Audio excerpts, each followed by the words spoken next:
Kahit anong mangyari, hindi pwede mahiwalay sa atin ng ballot box. Yes, ma'am.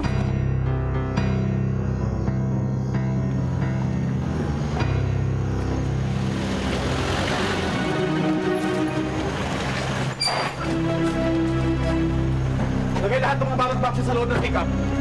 Pag hinihintay nyo, bilis! Sino yung mga yun? Ewan ko. Sa munisipyo ba yun? Mukhang tauhan ng isang kandidato eh. Ayun na naman! Gulo na yan! Iwas na! Iwas na!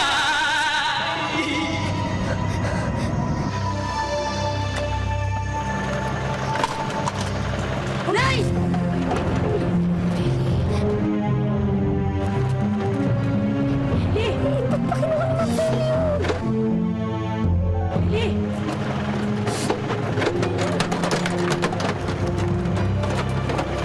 Sabi nang ilagay lahat ng mga ballot boxes sa loob ng pick-up eh. Tapos kayong mga teachers sumakay sa loob ng jeep. Hindi pwede mahiwalay ang mga ballot box sa amin. Sino ka ba? Wala nang tanong-tanong. Ilagay na lahat sabi sa loob. Ginawa to! Eli! Hindi pwede! Gawin mo na lang ang gusto niya. Feli!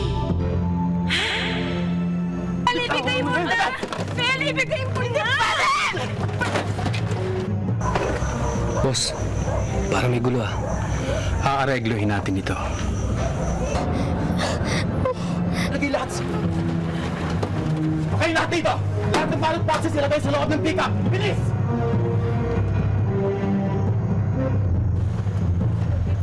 Ina nga to? Walang magpapaputok! Walang magpapaputok!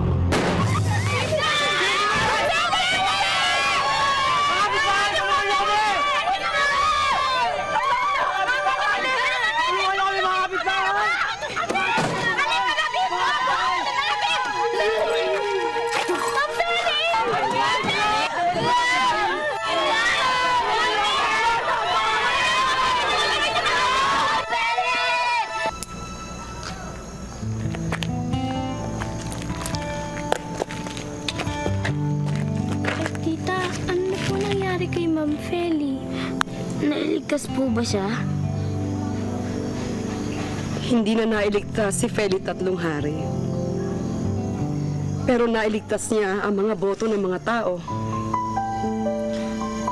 Dahil po ba sa kanya, hindi natuloy ang pandaraya? Nabigo ang mga gustong mandaya.